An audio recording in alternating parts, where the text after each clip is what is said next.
بسم اللہ الرحمن الرحیم رب اشرح لی صدری ویسر لی امری واحلل عقدۃ من لسانی یفقہوا قولی۔ السلام علیکم ورحمۃ اللہ وبرکاتہ۔ امید ہے آپ سب خیریت سے ہوں گے اسٹوڈنٹس۔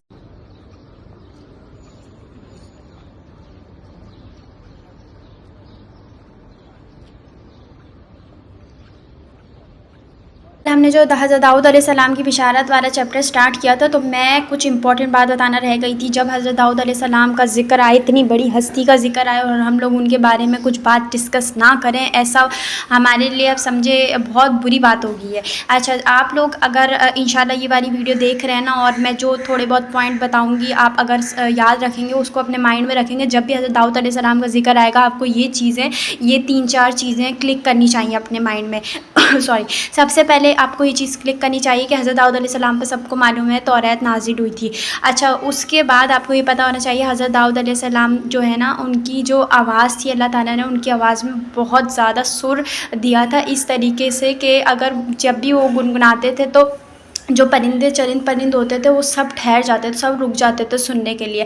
کیوں یہ دیا تھا؟ کیونکہ اس وقت جو قوم تھی نا، دیکھیں اللہ تعالیٰ ہر قوم پہ اس وقت جو وہ نافرمانی کر رہی ہوتی ہے نا، تو اس اعتبار سے وہ پھر نبی اللہ تعالیٰ بھیجتے ہیں۔ تو جب اس وقت کی قوم جو تھی وہ گانے بجانے اور ان سب میں بہت زیادہ آگے پہنچ گئی تھی۔ اوکے، تو پھر اس وجہ سے اللہ تعالیٰ نے حضرت داؤد علیہ السلام کو بھیجا، اور ان کی آواز میں ماشاءاللہ بہت زیادہ سر تھا۔ اور ان کی ایک بات تو آپ یہ پتہ ہونی چاہیے، کافی ڈیٹیل ہیں بہت، لیکن میں تھوڑا بہت اوپر سے بتا رہی ہوں۔ حضرت داؤد علیہ السلام پہ یہ بھی ایک مہارت تھی ان کو کہ وہ جو ہے نا، کوئلہ جو رکھتے تھے نا ہاتھ پہ، تو وہ پگھل جاتا تھا، اور پگھل کے وہ کسی بھی شیپ میں اس کو، کسی بھی اسٹرکچر میں اس کو چینج کر سکتے تھے۔ اور یہ جنگی ٹوپیاں بنانا، تلواریں بنانا، یہ سب کرنا، یہ آرام سے وہ کر لیتے تھے ان سے۔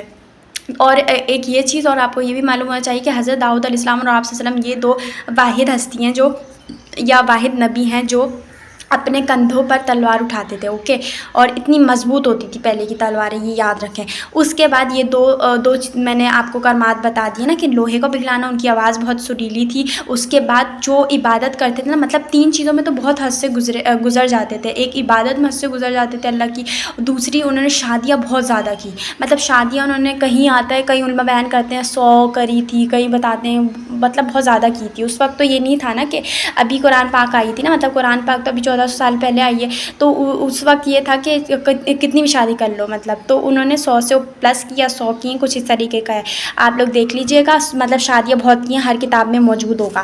اس کے بعد شادیوں کا ذکر آ گیا، اور ہاں عبادات میں کون سی؟ روزہ ایسے رکھتے تھے، کسی نے کوئی آج تک اس طریقے کا روزہ نہیں رکھا ہوگا، جتنے بھی نبی گزرے ہیں، کہ ایک روزہ چھوڑ کے دوسرا روزہ، مطلب ایک دن چھوڑ کے دوسرا دن، ایک دن چھوڑ کے، پوری زندگی اپنی انہوں نے اسی طریقے سے روزوں میں گزاری ہے، کہ ایک دن ناگا، ایک دن روزہ رکھ دیا، اور ایک دن مطلب اب تاکہ اس طریقے سے ہوتا ہے کیا ہے کہ انسان اپنے نفس کو بھی قابو رکھ سکتا ہے۔ پھر جب جیسے پہلے بھی دیکھیں، یہ ہوتا ہے نا، نفس پہ قابو رکھنے کے لیے بھی آپ روزہ رکھ سکتے ہیں۔ پہلے تو روزہ فرض نہیں تھا، لیکن پھر بھی ایک طریقے کا یہ کیا ہوتا ہے، نفس پہ قابو ہوتا ہے۔ اور آپ نے دیکھیں، یہ بھی ایک عبادت میں شامل ہے۔ اور جو ان کو تو دیکھیں، کھانا بھی اس لیے بھی ضروری تھا کہ جنگیں منگیں بھی بہت ہوتی تھی، تو وہ بھی کرنی ہوتی تھی۔ بہت جنگجو تھے حضرت داؤد علیہ السلام نا، تو بہت جنگجو تھے۔ اور آپ کو پتہ ہے بنی اسرائیل پہ اللہ تعالیٰ نے انہیں بھیجا تھا، تو بنی اسرائیل پہ آپ کو پتہ عذاب آیا تھا، ان کو خنزیر اور اللہ نے بندر بنا دیا تھا، کہ ان کو منع کیا تھا ہفتے کے دن نا شکار نہیں کرنا ہے، لیکن ان کو ایک شیطان نے ورگلا دیا تھا کہ بھائی تم ایسا کرنا، ہفتے کے دن نا وہ رکھ لینا، وہ شکار کرنے کے لیے وہاں پر مچھلی نکالنے کے لیے، اور نا تم اتوار کے دن اس کو پھر نکالنا، وہاں مچھلی پھنس جائیں گی نا اس کانٹے میں، تو تم اتوار کے دن اسے نکال لینا۔ اس شخص نے ایسے ہی کیا، ہفتے کے دن وہ رکھ دیا تھا کانٹا، لیکن اتوار کے دن نکال لیا۔ اس کے بعد پھر ایسے ہی وہ کرتا کیا، کافی لوگوں نے اس کو دیکھا، تو وہ بھی اس طریقے سے آ گئے۔ دیکھیں، اس میں نا 3 گروہ ہو گئے تھے بنی اسرائیل میں، جب حضرت داؤد علیہ السلام تھے نا ان پہ، تو اللہ نے ہفتے کے دن منع کیا تھا، بھائی تم باقی دن آرام سے کھانا، لیکن ہفتے کے دن نہیں کھانا۔ تو وہ اللہ کی مصلحت تھی، اللہ کی دانائی تھی یا حکمت تھی، اللہ کو معلوم تھا۔ لیکن دیکھیں، اس میں یہ تھا کہ انہوں نے نافرمانی نہیں کرنی تھی، انہوں نے ہفتے کے دن، اس میں 3 گروہ بن گئے تھے۔ ایک یہ جو وہ منع کرتے تھے، روکتے تھے، بولتے تھے کہ وہ اچھے لوگ تھے، بہت فرمانبردار تھے اللہ کے، وہ منع کرتے تھے تم یہ غلط کام کرتے ہو، نافرمانی کرتے ہو۔ دوسرے لوگ یہ تھے جو دل میں برا جانتے تھے لیکن کچھ کہتے نہیں تھے۔ تیسرے یہ تھے جو ये उल्टे पुल्टे काम करते थे और गुनाह करते थे कि भाई हम लोग हफ्ते के दिन खाएंगे और ये सब। तो बस ये थोड़ा मैंने ओवरव्यू देना था। आज जो इंपॉर्टेंट चैप्टर है ना वो स्टार्ट कर लेते हैं हम लोग। और आपको ये चीज़ें जब भी हज़रत दाऊद अलैहिस्सलाम का जिक्र आए, ये चीज़ें तो मेन आपको क्लिक करनी ही चाहिए। जो उनका सुर थी, सुरीली आवाज़ थी, वो लोहा पिघलाते थे, शादियाँ की हुई थी उन्होंने बहुत ज़्यादा। और क्या बताया था मैंने, रोज़े, हाँ उन्होंने इबादत जो थी, और उनकी कौम बनी इसराइल को खंजीर और बंदर बना दिया था कि भाई बीच में दीवार हो गई थी, नेक लोग अलग हो गए थे, बद लोग अलग हो गए थे, जो नाफरमान थे, नाफरमान को बंदर बना दिया था। 3 रोज़ बाद फिर क्या हो गई थी, उनकी हलाकत हो गई थी। क्योंकि जो भी अल्लाह का अज़ाब आता था ना किसी भी कौम पर, चाहे वो बंदर बना दिया, चाहे पत्थरों की बारिश हो या फिर सैलाब हो या जो भी हो, वो फिर ना उसी वक्त के लिए होता था। फिर वो ज़िंदा नहीं रहते थे बंदे, फिर वो मर जाते थे। 3 दिन से ज़्यादा तो होता ही नहीं था कभी। ओके, तो इतना वो उसकी इंटेंसिटी होती थी कि वो 3 दिन से ज़्यादा नहीं होता था। उसके बाद हाँ मैं क्या बता रही थी, ये अलग हो गए थे और वो जो अच्छे लोग थे वो अलग हो गए थे। तो उन्होंने अपने रिश्तेदारों को जब देखा ना कि दीवार के उस तरफ के वो खंजीर बन गए, और वो भी अल्लाह के सामने सजदा रेज़ हो गए और माफ़ी मांगने लग गए। इस तरीके का किस्सा आप लोग जब पढ़ेंगे और आपको मज़ा आएगा, बहुत इंटरेस्टिंग है, ज़रूर पढ़िएगा, मैं आपको रिकमेंड करती हूँ। अच्छा, आज का जो चैप्टर है वो न्यू चैप्टर है, अशाया अलैहिस्सलाम नबी की बिशारत। उलमा कहते हैं कि अशाया अलैहिस्सलाम नबी ने हज़रत मोहम्मद सल्लल्लाहु अलैहि वसल्लम का नाम लेकर ऐलान किया, ए मोहम्मद सल्लल्लाहु अलैहि वसल्लम, मैंने तेरा मामला काबिल तारीफ़ पाया है। पाकबाज़ बंदे, तेरा नाम हमेशा से मौजूद रहा है और उन्होंने मोहर नबूवत का ख़ास तौर पर ज़िक्र किया। हमारे यहाँ एक लड़का पैदा होगा जो अजीब तरीके पर फले फूलेगा, उसके दोनों कंधों के दरमियान मोहर होगी, अज़ीम सलामती वाला होगा, उसकी अज़मत देखकर लोग हैरान होंगे, ज़बरदस्त ताकत का मालिक होगा, उसकी हुकूमत अमन व सलामती की हुकूमत होगी और वो दाऊद अलैहिस्सलाम की कुर्सी पर बैठेगा। ओके, ये आपने देख लिया। उसके बाद क्या इस वजाहत के बाद किसी का जो रोताना बास के लिए इनकार की गुंजाइश बाकी रह जाती है? उलमा कहते हैं कि इंजील की लुगत में अरकून का मायना अज़ीम है, उसकी जमा अराकना है, अज़मत वाले लोग। देखिए, अशाया अलैहिस्सलाम नबी ने मोहम्मद सल्लल्लाहु अलैहि वसल्लम की नबूवत की सेहत की शहादत दी है और आप सल्लल्लाहु अलैहि वसल्लम का एक ख़ास वस्फ़ शामा बयान किया है जो ना सुलेमान अलैहिस्सलाम में था और ना ईसा अलैहिस्सलाम में। और आप सल्लल्लाहु अलैहि वसल्लम का उन्होंने ये वस्फ़ भी बयान किया है कि वो दाऊद अलैहिस्सलाम की कुर्सी पर बैठेगा।